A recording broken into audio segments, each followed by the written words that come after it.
বিয়ে করছিলি কেন মানে? কেন বিয়ে করছিলি আমারে? আমার লোক যদি চিটিং করবি তাহলে বিয়ে করছিলি কেন? আমি তো ভালোই ছিলাম। বিয়ে করলি কেন? আমার সাথে এমন করলি কেন? তোমার আমি চিট করবো কেন তোমাকে? আমি তোমাকে ভালোবাসি। তুই আমারে ভালোবাসিস, তোর ভাই কাজ করলো ছিল কেন? তুই আমারে কি করছিলি? তুই আমারে কইছিলি তুই গেলেছে, তুই গেলেছে থাকলো ওই মায়া তোর লাগে কেন? যেটা ভাবতেছে এটা সত্য না, বুঝছো? আমি এটাকে চিনি না। আজকে ফার্স্ট টাইম আমার বাইকে উঠছে, আমি জাস্ট ওনাকে একটা জায়গায় নামাই দিচ্ছি। আমি নামতে শুনতে জানি না, বিশ্বাস সবাইকে ছেড়ে দেবো। তুইও ধরে চিরস্তা ওই মায়া তোর বাইকে বসে থাকে, তা আবার তোরে ধরা ধরা বসে থাকে। কি আমি গ্রাম থেকে আসছি থেকে কি আমার বলদ মনে হয়?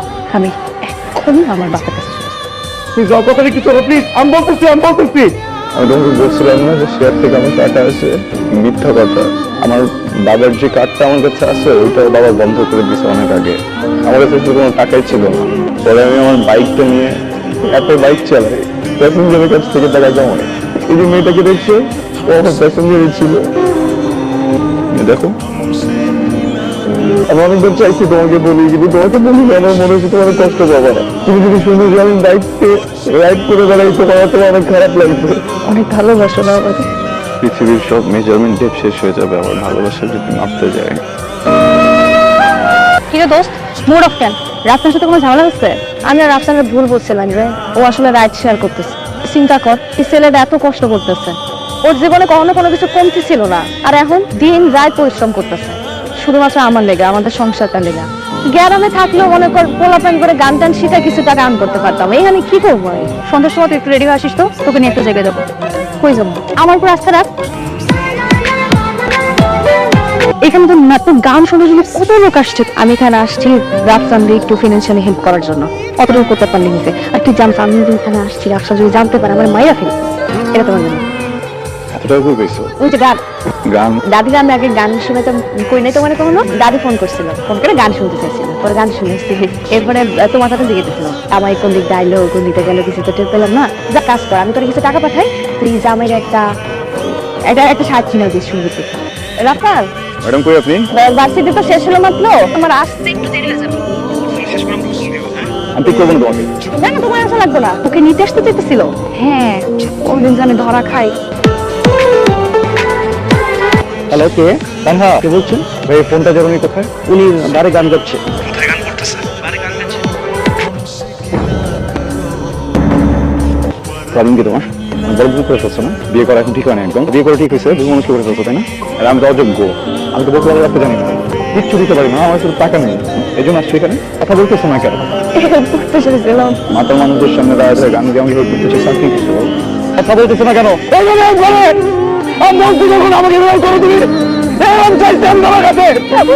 আমি প্রত্যেকদিন সকালবেলা বেরোয় রাস্তায় এত পরিশ্রম করি কি এই জন্য যে আমার বউ বাড়ি এসে গান গাবে? আমি তোমাকে কখনো বলছি আমাকে হেল্প করো? তোমার যদি আমাকে হেল্প করার ইচ্ছা থাকে তুমি আমি বাসে যাও, হয়তো ভালো কিছু রান্না করার হয়তো আমি যখন ঘুমিয়ে যাবো মাথা একবার হাতটা ভুলে দিতে পড়ে যাবে। এটা কি হেল্প করছো তুমি আমার? সারাদিন বাসায় একা একা থাকে, এই সময় আসলে একটা মানুষের হয়ে থাকা তো টাফ।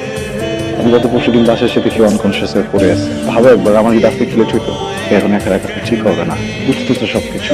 তুমি তো আমাদের বাসায় চলো না, ডেলিভারি পর্যন্ত তুমি তোর সাথে থাকো, তাহলে আর কোনো রিস্ক থাকবে না। আমি একটু টেনশন ফ্রি সব কিছু করতে পারবো না, প্লিজ। এলেনা, কার সাথে কথা বলছো তুমি? কেমন বলছো? এখনো রাগ হওয়াটাই স্বাভাবিক ব্যাপার। বাবা আই এম সরি, তোমার অপছন্দের বিয়ে করছি আমি। বিয়ে তো করছি, একটা সম্পর্ক। কানহার পেটে যে বাচ্চা তো আমার সন্তান বাবা। কিন্তু আমি কিভাবে আমার বাচ্চাটাকে ইগনোর করবো বলো আমাকে? কানহার শরীর অবস্থা খুব খারাপ, বুঝছো? আমি টাকার জন্য আসিনি, সেই সময় আমার ফ্যামিলির একজন দরকার বসে। তুমি একটু মাকে অ্যালাউ করো না প্লিজ, মা যেন গিয়ে ডেলিভারি পর্যন্ত থাকে। তুই একটা বলবো। আর শোন না, সর। তোকে একটা কথা বলি, তুই আমার শোন। জন্মের পর থেকে তোকে আদরে যত্নে শাসনে ম্যাচিউর করেছি। আমার পরিবার পরিজন মাঝ সবার কাছেই তুই আমার স্বীকৃত সন্তান, জায়েজ সন্তান। কিন্তু তোরটা বাবা, তুমি আমার বাবা না হলে তোমার জীবনটা টান দিয়ে ছিঁড়ে ফেলতাম। অনেক কিছু বলছো, কখনো গুলো চলতে নেই, কিন্তু এইখানে ফুল স্টপ দাও বাবা। আমার বাচ্চা নিয়ে কথা বলো না।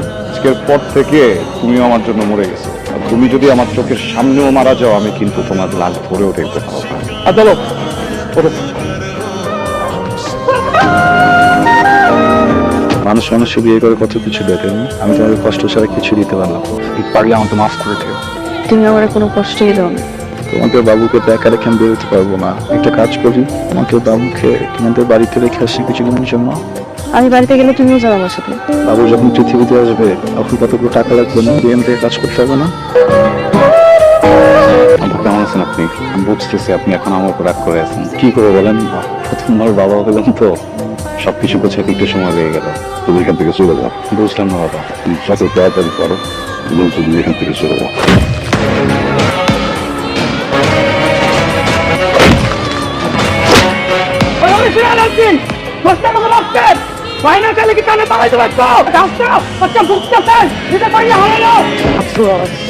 তুই কি করছস? তোকে দেখাই দিছস আর বিশ্বাস আছে এই জমিনে। আল্লাহ তোর মেয়ে রয়ে গেছে গা। তাহলে আমি ভুলে যাবো তোরা আমার ভাই ছিলি। কানা কই আব্বা, কানা কই? কথা বলতে বলতে গেল তোমার ভাই।